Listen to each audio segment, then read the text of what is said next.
میں یہ چل رہا تھا کہ رسول اللہ صلی اللہ علیہ وسلم نے فرمایا، جبریل نے پوچھا احسان کیا ہے؟ آپ صلی اللہ علیہ وسلم نے فرمایا ان تعبد اللہ کأنک تراہ فإن لم تکن تراہ فإنہ یراک، اللہ کی ایسے عبادت کرو جیسے تم اللہ کو دیکھ رہے ہو، اللہ کو تم نہیں دیکھ رہے تو اللہ تو تمہیں بہرحال دیکھ رہا ہے۔ تو یہ احسان ہے، یعنی اسلام پر بھی عمل اور ایمان پر بھی عمل ہو گیا، تو اب اس کو درجہ احسان تک پہنچانا ہے۔ تو احسان تک پہنچانے کا طریقہ کیا بیان کیا کہ یہ استحضار ہو کہ اللہ ہمیں دیکھ رہا ہے۔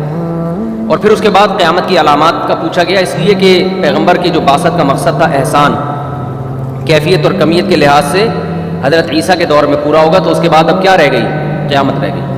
یہ اس میں آپس میں مناسبت ہے۔ دوسری بات یہ کہ یہ جو حدیث ہے جس میں آپ صلی اللہ علیہ وسلم نے فرمایا تم اللہ کی ایسے عبادت کرو جیسے تم اس کو دیکھ رہے ہو، اگر تم نہیں دیکھ رہے تو وہ تو تمہیں دیکھ رہا ہے، اس کا عام طور پہ لوگ مطلب یہ بیان کرتے ہیں کہ یوں عبادت کرو جیسے تم اللہ کو دیکھ رہے ہو، اگر یہ تصور نہیں کر سکتے تو پھر یہ کر لو کہ اللہ تمہیں دیکھ رہا ہے۔ تو یہ مطلب نہیں ہے حدیث کا، سمجھ رہے ہو؟ کیونکہ علماء کہتے ہیں کہ اصل استحضار جو عبادت میں نصیب ہوتا ہے وہ اس کیفیت پہ نہیں ہوتا کہ آپ معبود کو دیکھ رہے ہیں، بلکہ اس میں اصل کیا ہے کہ معبود آپ کو دیکھ رہا ہو، آپ کو جس سے محبت ہوتی ہے، جب وہ محبوب آپ کو دیکھ رہا ہوتا ہے تو آپ کو عبادت میں اطمینان نصیب ہوتا ہے، چاہے آپ اس کو دیکھیں یا نہیں دیکھیں۔ آپ اسے دیکھ رہے ہو لیکن وہ آپ کو نہیں دیکھ رہا، اس سے کوئی فرق نہیں پڑتا۔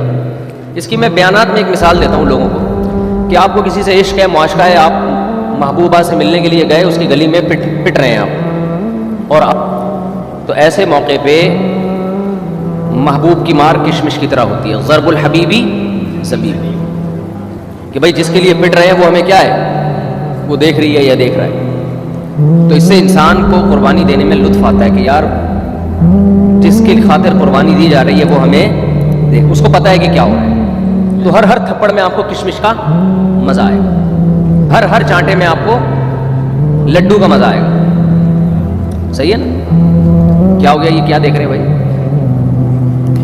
خیریت ہے؟ کشمش کے معنی تو نہیں دیکھ رہے لغت میں؟ کیا دیکھ رہے ہیں؟ ادھر دیکھو نا یار، ہم یہاں آئے ہوئے ہیں آپ کو سبق پڑھانے کے لیے، آپ آپس میں۔ تو لڈو کی اسپیلنگ دیکھ رہے ہوں گے، لڈو کسے کہتے ہیں؟ اچھا خیر، تو علماء یہ کہتے ہیں جو صوفیاء کرام ہیں کہ عبادت کا لطف اور مزہ اس وقت آتا ہے جب یہ استحضار ملے کہ اللہ ہمیں دیکھ رہا ہے۔ یار اس کی آواز تیز کرو، یہ اتنی لطف اور عبادت کا مزہ اس وقت آتا ہے جب یہ استحضار ہو کہ اللہ ہمیں دیکھ رہا ہے۔ تو درجہ احسان یہ نہیں ہے کہ آپ اللہ کو دیکھ رہے ہیں، بلکہ درجہ احسان یہ کہ آپ کو یہ استحضار ہو کہ اللہ آپ کو دیکھ رہا ہے۔ تو حدیث کا مطلب یہ ہے کہ تم ایسے عبادت کرو جیسے تم اللہ کو دیکھ رہے ہو، یعنی وہ تمہارے سامنے ہے۔ تو ابھی اشکال کا جواب دیا کہ ہم تو اللہ کو دیکھ ہی نہیں سکتے، تو اس کا جواب یہ تم نہیں دیکھ رہے تو وہ تو تمہیں دیکھ رہا ہے نا، تو وہ مقصد حاصل ہو جائے گا، یہ تصور قائم کر کے کہ اللہ تمہیں دیکھ رہا ہے۔ سمجھتے ہو؟ آگے ارشاد فرمایا قال فاخبرنی عن الساعہ، قیامت کی اطلاع دیجیے۔ قال ما المسئول عنها باعلم من السائل، جس سے سوال پوچھا جا رہا ہے وہ پوچھنے والے سے زیادہ نہیں جانتا۔ قیامت کی تاریخ کا علم اللہ نے کسی ولی، کسی فرشتے، کسی پیغمبر کو بھی نہیں دیا ہے۔ اکاد اخفیھا لتجزا کل نفس بما تسعی، موسیٰ علیہ السلام کو اللہ نے کوئی دور پہ فرمایا تھا نا کیا قیامت آئے گی، لیکن اکاد اخفیھا، میں اس کی تاریخ کو چھپا دوں گا۔ اچھا بھائی، فرمایا قال فاخبرنی عن اماراتها، ٹھیک ہے قیامت کی ڈیٹ تو معلوم نہیں ہے لیکن اس کی علامتیں بتا دیں۔ قال ان تلد الامۃ ربتها، فرمایا باندی اپنے رب کو، اپنے آقا کو جنے گی۔ تو مراد صرف باندی نہیں ہے بلکہ ہر کام الٹا ہونا شروع ہو جائے گا، جس کا ادب کرنا ہے وہ بے ادب، شاگرد استاذوں کی بے ادبی، اولاد باپ کی بے ادبی، مرید پیر کی بے ادبی، عوام علماء کی گستاخیاں، عوام حکمرانوں کے حکم عدولیاں۔ تو جس کو شریعت نے جو حق دیا ہے نا وہ کیا ہو جائے گا؟ الٹا ہو جائے گا۔ سمجھتے ہو؟ بالکل علامات قیامت میں سے عورت شوہر بن جائے گی، شوہر کیا بن جائے گا؟ عورت۔ ایسا ہی ہو رہا ہے مارکیٹ میں، پتہ نہیں چل رہا ان میں میاں کون ہے اور بیگم کون ہے۔ میاں بیوی سے ڈر رہے ہیں، عورت ڈر نہیں رہی، مارکیٹ میں جو چل رہا ہے آج کل۔ پتہ نہیں کیا کہہ رہے ہیں، پوچھ کے بتا دینا کیا کہہ رہے ہیں، ریکارڈ کر لینا پھر اس کا ترجمہ کر کے مجھے بتا دینا۔ اچھا میرے بھائی، وَأَن تَرَى الْحُفَاةَ الْعُرَاةَ الْعَالَىٰ، حافی کی جمع ننگے پاؤں لوگ، عرات ننگے بدن لوگ، العالا محتاج لوگ. یعنی آپ دیکھو کہ وہ قومیں جو غریب، محتاج اور بالکل مسکین تھیں، رعاء الشاہ جو جانور چرایا کرنے والے لوگ، غریب لوگ. یتطاولون فی البنیان، ایک وقت آئے گا کہ تم دیکھو گے بلڈنگوں پہ بلڈنگیں بنا رہے ہو. یتطاولون ایک دوسرے سے بڑھ چڑھ کے عمارتیں بنا رہے ہو. عمارت بنانا یہ انسان کے مالدار ہونے کی ایک علامت ہے. اکثر کوئی بلڈر غریب دیکھا آپ نے؟ بھائی اگر کہ میں بلڈر ہوں، میرا کام ہے بلڈنگیں بنانا، کروڑ پتی آدمی ہو گئی ہے. تو آپ نے فرمایا کہ ایسے غریب لوگ، یہ عربوں کے بارے میں واضح طور پر، عرب اب تک 100 سال پہلے تک جو عربوں میں غربت تھی وہ اپنی مثال آپ تھی.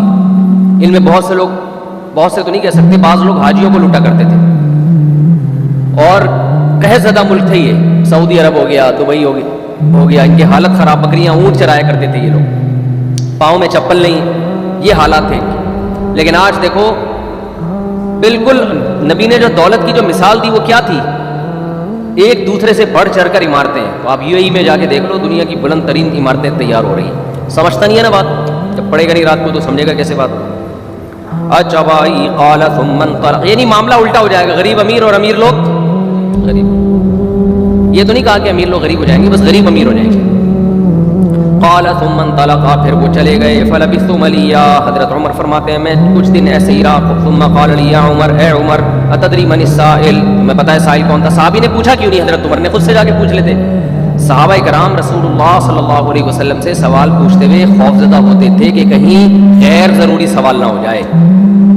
دیکھو جیسے سوال بتانے کے، جواب دینے کے کچھ آداب ہیں، تو پوچھنے کے بھی آداب ہیں. جتنی بڑی شخصیت ہوتی ہے انسان اس سے سلیکٹڈ سوالات پوچھتا ہے.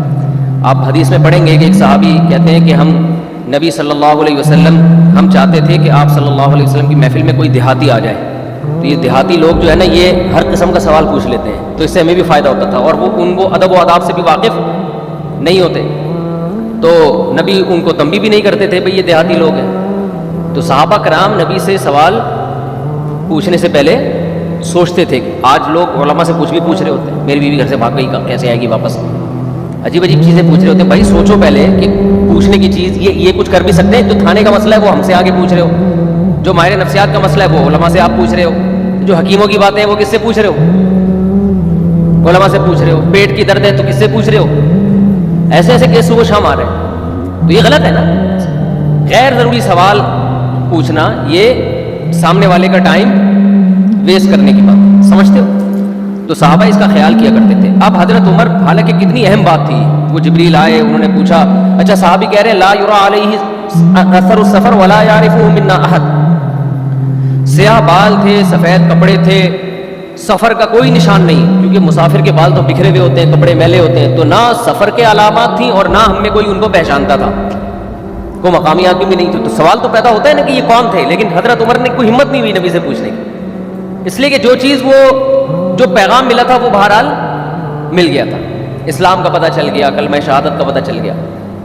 لیکن اس کے باوجود حضرت عمر فرماتے ہیں ہم پہ روک تھا. اور اس کی اور بھی مثالیں ملتی ہیں حدیث میں. ذوالیدین کا جو واقعہ ہے، نبی نے 4 کی بجائے 5 رکعتیں غلطی سے پڑھا دی، خطا سے. تو سب صحابہ روک کی وجہ سے خاموش ہیں کہ پتہ نہیں شاید نماز 3 رکعتیں پڑھا دی 4 کی بجائے. صحیح مسلم کی حدیث ہے، صحابہ کرام خاموش تھے کہ پتہ نہیں یہ. بعض نے تو مبارکباد دی، بھئی نماز کی آئندہ سے کتنی رکعتیں ہوا کریں گی؟ 1 رکعت منسوخ ہو گئی، اب 3 ہوا کریں گی. مبارکباد دی ایک دوسرے کو. فہابا ان یتکلما، حدیث میں آتا ہے ابو بکر و عمر خوف زدہ تھے کہ اس بارے میں آپ سے سوال کریں. روک تھا آپ صلی اللہ علیہ وسلم. تو ایک دیہاتی صحابی ہیں ذوالیدین، جن کے ہاتھ بہت لمبے تھے، ان کا نام ہی ذوالیدین. تو انہوں نے نبی سے پوچھا اقصرت الصلاۃ ام نسیت یا رسول اللہ، نماز میں کمی ہو گئی ہے یا آپ بھول گئے؟ وہ ایک دم اسٹریٹ فارورڈ انہوں نے سوال پوچھا. یا رسول اللہ نے نماز 4 کی 3 کر دی ہے یا آپ بھول گئے؟ آپ نے فرمایا کل ذالک لم یکن، کچھ بھی نہیں ہوا، نہ میں بھولا ہوں نہ نماز میں کمی ہوئی ہے. انہوں نے فرمایا قد کان بعض ذالک، کچھ تو ہوا ہے. ٹھیک ہے، ان کا کانفیڈنس دیکھیں ہم. قد کان بعض ذالک، کچھ تو ہوا ہے، یا تو اللہ کی طرف سے 4 کی 3 کر دی ہے یا آپ کو بھول ہوئی ہے. یعنی دوسری دفعہ پوچھنا تو اور مشکل ہے نا، جب نبی کہہ رہے ہیں کچھ بھی نہیں ہوا تو پھر تو اور ڈر جاتے صحابی کہ یار آپ، پھر ہم پوچھیں گے تو آپ صلی اللہ علیہ وسلم فرمائیں گے کہ میں کہہ رہا ہوں کچھ نہیں ہوا اور تم پھر پوچھ رہے ہو. لیکن صحابہ پر روب تھا. ابو بکر عمر جو آپ کے قریبی ہیں وہ خاموش رہے، اور یہ دیہاتی صحابی نے بڑے کانفیڈنس کے ساتھ کہا قد کان بعض ذالک، دونوں میں سے ایک بات ہوئی ہے. تو یہ نبی کے بھی اخلاق تھے، آپ غصے نہیں ہوئے. تو اس سے پتہ چلتا ہے کہ بڑے کے لیے کچھ اور ہے، چھوٹوں کے لیے. چھوٹوں کو چاہیے سوال پوچھنے سے پہلے سوچے، اور بڑے کو چاہیے پوچھا جا رہا ہے تو اس کا جواب دے. خام میں غصہ بولو نا نہ ہو.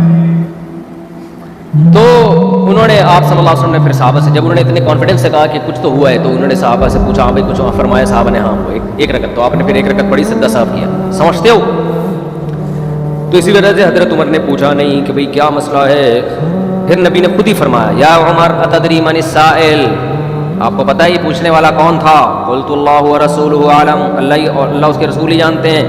قال فإنه جبریل اتاکم یعلمکم دینکم، یہ اس لیے تمہارے پاس آئے ہیں تمہیں تمہارا دین سکھانے کے لیے.